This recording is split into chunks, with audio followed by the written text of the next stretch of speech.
Welcome to Storytalks, where we discuss the practices that engage, motivate, develop, retain, and attract people to businesses. We'll give you principles and tools based on real-world stories to leverage listening and storytelling to become a better leader and management professional. Storytalks is produced by Narativ, a company that focuses on personal storytelling for business. So a couple of years ago, I worked with an executive at Prudential, and we were preparing to present at a summit with I think 500 people as an audience plus 1,000 who were streaming, and the whole topic of the conference was financial wellness. And so I worked with a few executives to prepare them for this presentation. So one of the presenters at Prudential also was speaking on the topic of financial wellness. And when I asked him, I asked everyone to think of a personal story that connected them to this topic. And so we kind of looked at the values that underlie financial wellness, and their big thing was that, the definition of financial wellness is very open to interpretation. And so, we never really know when someone is quote unquote financially unwell. And we sort of assume that because you're homeless, well, that's an indication that you're financially unwell. But actually, the point that they were making at this conference and wanted to make is that people who are financially vulnerable are everywhere, that they are in our workforce, they're in our schools, and essentially living from paycheck to paycheck, and they're one paycheck away from not having a home, not being able to buy another meal for their kids, and that kind of thing. And yet they are functioning members of society, and you would never know that that was the case. And so the argument was, you probably have someone like this in your life. And we at Prudential want to make sure that we are not just catering to the wealthy and those, but that we are actually going to the financially vulnerable via the corporations that we serve, such as Walmart and other big. Walmart was one of the examples they used. And so then Matt, when asked, what's a personal story that connects you in that way, where someone that was financially vulnerable, but you didn't necessarily realize it until something happened. And he thought of his father, because his father had put 4 kids through college and had his own janitorial company. And then one day, for really literally from one day to the next, his only client, which was a big factory, was bought out by a competitor. And then they restructured, and as a result, Matt's father's company didn't, no longer service them, and so lost his only client, and then had to close shop.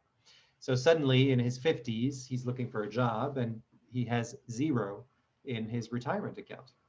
And so he finally does find a job after a year of looking in a warehouse. And 3 years into this job, he starts to. As soon as he starts now, he's got retirement, he starts to save for retirement. A little chunk of money goes into a retirement account. And after 3 years, he falls off a ladder, 11 feet, and his body goes in complete shock.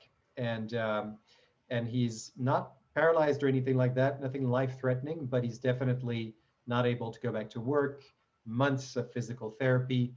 And after a few months, his savings account dwindles down to 0 again. So he finally gets back on his feet.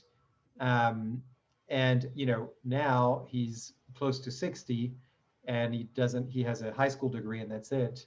And now he's got to find another job. And he finally does, and he becomes the head of security for the high school that all of his 4 kids went to. And now he's on his way to building his retirement savings account again. The thing that Matt did during that presentation was, first of all, when he came up with that story, one of the first things that he said was, "I'm really afraid that I'm going to cry in front of this audience and in front of my colleagues and everyone else. And, because it's a very emotional story for me. And I said, well, what would be the problem with that? And he said, well, am I going to be able to get through the story? Are people going to be interested in the story? Will they, be uncomfortable if I'm emotional? And we talked through it, and we got to building this story together. And he decided that what was more important was connecting with the audience in a genuine way.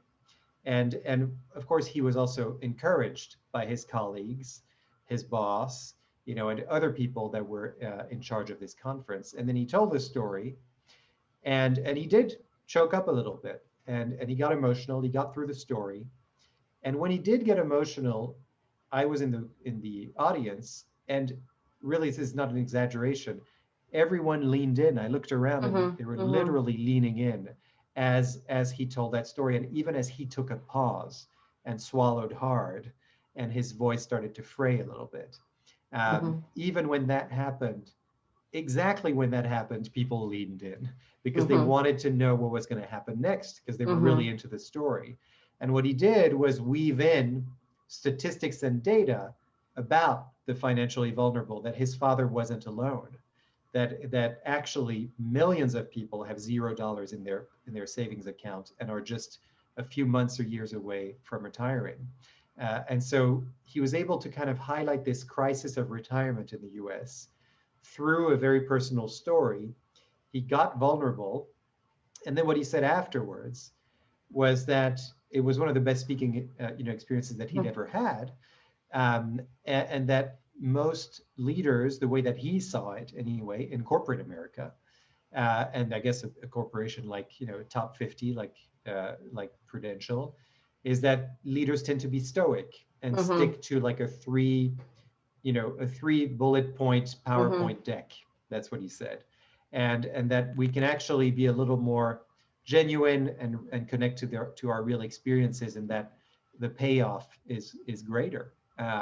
So that was something that when we talk about vulnerability in the business field, that a lot of times there's this misconception that it's kind of like, what am I going to look like? And there's a fear of going more personal because we think that people are going to leave the room or be uncomfortable, but actually it's our own discomfort that comes up. And if you get through that and you are able to put the judgments aside, then the payoff is really great.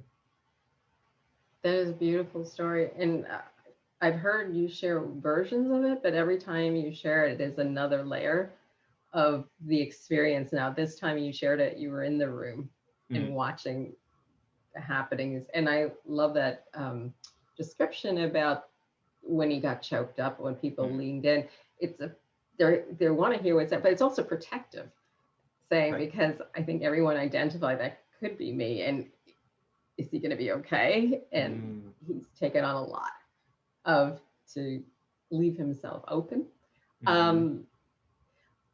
My experience is a little different, and I had been asked at a conference to facilitate a mini panel. 3 people. Myself was going to be the facilitator, and 2 individuals that were friends in their corporate life. One woman who was Asian American, and she was first generation and had moved high up in her industry to her level. And then her friend who is he had worked at different corporate levels, and then he's an entrepreneur. So true to my form, we organized, I ran some questions and scenarios beforehand. And then when we hit the stage, they went rogue.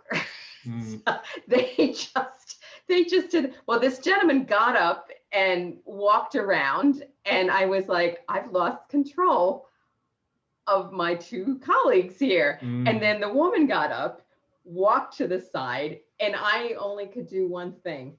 Is I was like, okay, the audience is looking at me. They're going to say, how is she going to handle this situation? Because first I have to explain, I was on this chair that I was stretching to look visible because I kept sinking into the chair they gave me on this thing. But when I looked at the audience, I realized in that situation, they were bantering back and forth of what it was to be a woman and moving up to the level she was at. And I then started to talk to the audience, almost like it was a therapy session, because he would interrupt her, she would push back, he was doing some stereotypical behaviors, and I would comment on.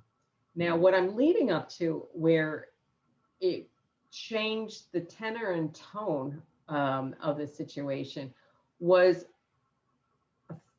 20 minutes into their discussion, she talked about what she had to do to succeed, to go to school, what it meant for her mother and her parents, and the fact that she was carrying the responsibilities of her family on her shoulders and what she meant to her family and the communities.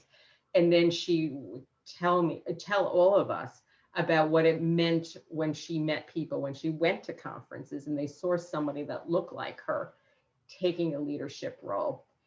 And at the same time, she shared she had just taken a new role at another company.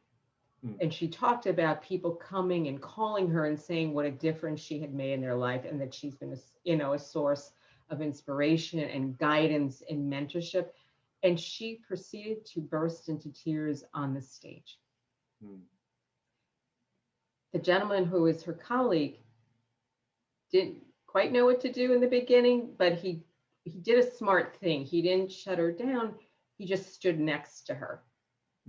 And I watched the room change, because it went from joking and vulnerability and me kibitzing with the audience to say, look at these behaviors. What are we going to do about them? Are you taking all this? To shifting. And to learn that in real time, to say to myself, hold, let things happen, and let what just was shared be experienced by everybody. And it was a compelling moment, because people started to talk afterwards in the room and ask questions, like the Q&A. It started to create this beautiful energy afterwards, where people sharing experiences and acknowledging where this one key person made a difference. But it wasn't that moment of unplanned. It came out of left field. She hadn't processed the fact that she had left a huge chunk of her life back. She literally had gotten on a plane to come to this conference, and she showed up as herself. And it was okay, because so many women think, well, you have to put this veneer on and show that you're all in control. And she was shocked, but it ended up being the most compelling thing that she could have done.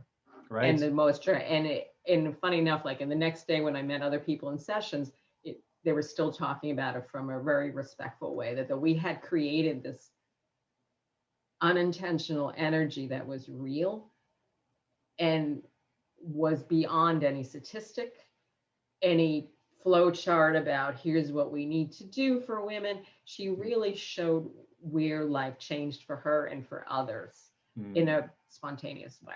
So that's my story. And I hadn't thought about it in a while, but you reminded me when you were talking about that moment on the stage where we're like, we have to lose control to let something happen and let the magic, the right thing's going to happen. Right. Slightly terrifying when you're looking at 500 people thinking, okay, but it was worth it, and it was special. And then I'm like, okay, I'm going to talk to these folks like we're at one table. And I think that's something that when I work with people speaking, that we have to think about, just be still and let things happen. Yeah. I wonder if if after that, the woman who burst into tears, obviously that's not as you said, it's an unintentional thing. But did she comment on things later on in terms of that experience, or was it? We talked afterwards, and she was surprised, because if you look to her stance, she's cool and like the leather jacket on and all, so it was surprising, because it felt a little out of context in how the demeanor she presented. But she said, I guess there was more to me invested in experience that I hadn't realized. And she was appreciative. She goes, I'm glad it happened. Yeah. And I think what it felt like, and what she was getting comments is like, if people respected her talent before, they respected her even more that she had done that. And in the audience, just to give you a sense, it was all chief executives, it was chief procurement officers and technology people and a lot of sales, but she showed up as she was, and it just happened. But telling somebody where something made an impact in your life and being true to it was different. So that little bit of sharing really opened up a door to something was more memorable than what it would have been about, like, okay, I got promoted and this is great. And now I moved on to a bigger job. Nobody would remember that. Yeah. It's so great because there's so much contained in there in terms of, you know, how can I approach this myself? If I'm an executive who has, you know, an experience, and I would venture to say that if you're a human being, we all have experiences that are more personal, that can be shared in a business context in order to make your point, to make yourself more memorable, to get people to act on anything. And there's so much that's contained in that story you told, because the one thing that I wrote down was the word family, because it feels like in both the anecdotes that we talked about, you know, that's where people went, like those moments of impact, those moments of emotion. Our families are such a rich source of material. And I think that's one of the first things that happens when we go into business at a certain level, is that we kind of leave that to the side. And family is the time that we have for, you know, before and after work. And so as a result, we kind of leave it out. But I think that's, to me, one of the things that I would encourage everyone to do, and always encourage people to do, is to look, when you do look within, you know, look for that context in your family, look for those dynamics, because it's often a very accessible source for stories, as opposed to, well, let me see if I had something that happened in my career, or an interaction with a boss, which, you know, is fine too. But I would venture to say that it may not be as easy to get to as something that happened in your family. And then, of course, you know, it's a bit of a risk, like you were just saying, which is also contained in that anecdote, is that you are taking a risk, and by sharing something of yourself that way.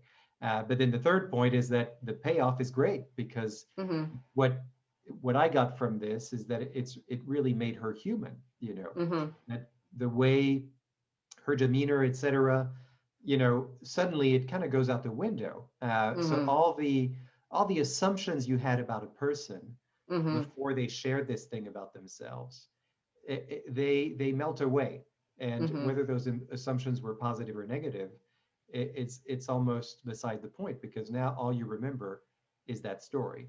And that's ultimately the positive thing that's going to make you want to do something about what it is that she was trying to communicate about.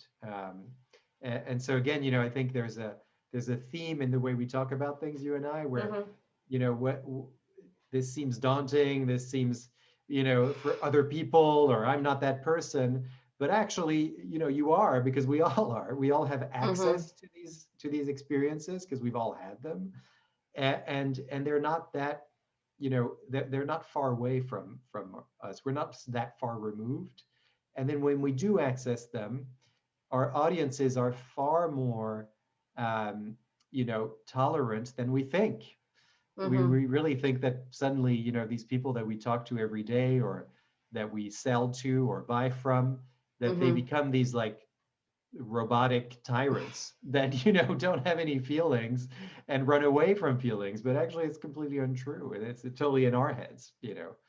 So that's why, I mean, backstory and context, I think, are such game changers. I mean, you mentioned family. I think another rich source of stories to connect are teachers and even coaches in people's lives. So that one teacher who figured out a way to see past behaviors, or see talent that we didn't see in ourselves and push and encourage. So I think those can be compelling stories to use, and I use them in my work as well as encourage other people to do that, and use it to dig in, to go through some of their school history and see where was a favorite teacher, or what did they find was engaging about, and figure out a way to use some of those stories to and to get people to have some relatability about what it is. Because when you're in school, you're problem solving, you're learning, you're being vulnerable. Like, it depends what ages you're operating on, and there can be some fun lessons to do it. So, and humor, because we talked about things that made people cry, but then there's also things that make people laugh, and how we processed our information and what we found fascinating. So I think it's finding the context. I remember having one nun in grade school. She was determined to get us all to sing together on cue. And she wrote, and I still remember, it's been a long, long time, but triumph is try is the first syllable, and triumph is try. But I that woman, she deserved a place in heaven, because we were just the worst. You're not going to sing for us today. No. But it was like 100 unruly kids of all levels, and she was on a mission that somehow she was going to get us to line up and make something happen. So it's those teachers that stay with us the whole life. It's like order and chaos. Yeah, it's such a great point, because I think it's, that's a relationship, right? And all these relationships that we have throughout our lives, and you're right. It's a great source of stories as well, and they can be outside of our families. And the other great point you made is that we don't. And I'm glad you made it, because it was something that occurred to me, is that, people are going to think that, the goal is to cry on stage, and, or on Zoom or whatever. And it's not. You're right. There's many ways to deliver a story. And I think the point is more about being genuine. You can't manufacture how that's going to happen. And I think what you said earlier, you're kind of, it's that moment where you're no longer necessarily in tight control. So what's nice about storytelling is that it gives you a sense of control in terms of the narrative, because you know where you're going to start, what your middle is, and where your end is going to be before you tell the story. You know what it's going to be. But what you can't control, and what creates magic, is how you respond yourself in the moment to the story you're telling. And I think that whenever there's emotion involved, what it shows the audience is that you're truly connected to what it is that you're talking about.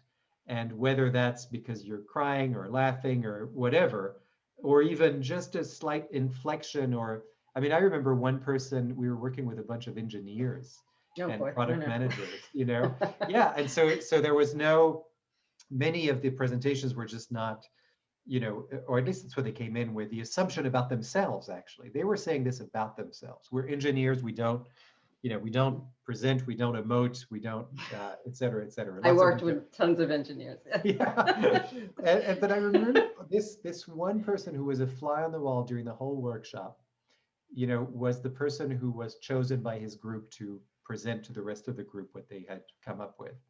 And the reason was that he had a personal experience that was related to the topic. And so, another one of our principles is, if you're the one with the story, you should tell it, not somebody else. And so he did, to his credit, and kind of got, very shy, but did it. As he told the story of something that happened to him, his whole body language, he didn't cry, he didn't laugh, he didn't emote in particular, but his body language was so different.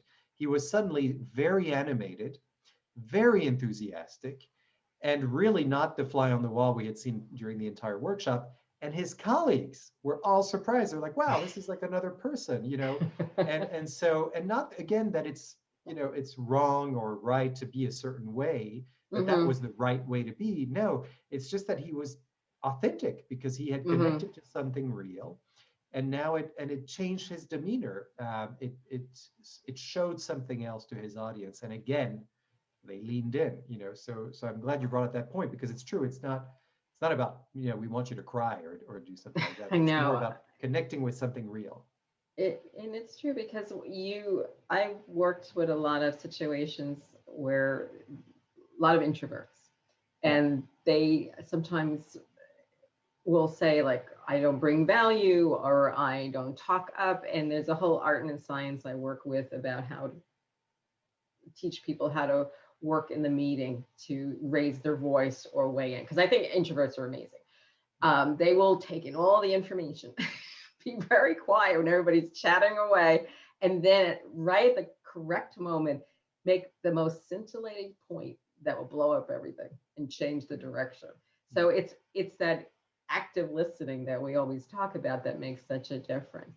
But you're talking about engineers who always get a bad rap for social skills, et cetera. But once you recognize somebody and appreciate where they are, the report changes and the acknowledgement. So that person filled in, it's almost like a science fiction experience, the way you were like he filled in his whole body and came forward because he was connected. He had something to say and he wanted to share it, and he was energized. And that's the magic of doing that. And it's incredible what comes. And usually it's the person you least expect to do that happens. And that's where we're looking at people connecting with each other. So we, as much as we like telling stories, the best stories are in the room. And I always say our job is to harvest them and allow them to happen and listen for cues and put people in a place that they can be there for each other, and then hopefully take that out of the room or rooms. But the thing I find about storytelling is no matter what your relationship with the individual, you're never going to look at them the same way again. You're going to remember and appreciate that you had a very unique moment and something important happened when you were both in the same situation together, whether it's that woman at the conference or it was that gentleman you were talking about or that engineer. It changes. And I think all those little pieces start to help build relationships and build trust. We're in these hybrids. We can't always be together, and nor will we. And I think it's those moments we're looking to create. So when they are on a phone or things are getting agitated, they can know that that person has some substance and to build some trust and get things done. So I think there's a lot of opportunities with stories too, and learning. So I'm sure we have more to share. Yes, agreed. And more to share. And what a great way to end too, with a sort of call to action for people to surprise themselves and be open to surprise. And even if you're not necessarily the person who tells stories, as you listen to other people, listen for surprise, right? I mean, I think we're so used to certain relationships. What if you approached your next meeting with that kind of intention, where like, oh yeah, I'm going to look to be surprised today, and see what happens when you bring that kind of active listening, like you were referring. It's you're bringing something out of other people when you listen. It's not just about the storytellers or the ones who take the mic, every opportunity they get. And so I think this has been really a rich conversation. Great. Yes, more to be revealed. Great. Thank you. Awesome. Wow. For more information on the narrative listening and storytelling method and how it can help your business, go to narativ.com.